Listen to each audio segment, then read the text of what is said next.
नमस्कार आणि राम राम मंडळी.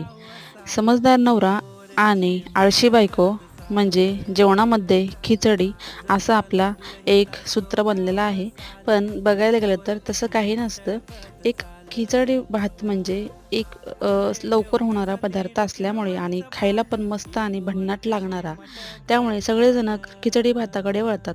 चला तर मी खिचडी भात बनवलेला आहे. मस्तपैकी तेल टाकून घेतलं, जिरे मोहरी टाकून घेतलं, कांदा टाकून घेतला, 2-3 मिरच्या टाकून घेतल्या. हे जे टाकले मी हे टाकले खोबऱ्याचा आणि लसणाचा किस आणि थोडेफार मसाले टाकून घेतले आणि गाजर वगैरे असं थोडंसं टाकून घेतलं. मसूर डाळीची खिचडी बनवलेली आहे हे मी.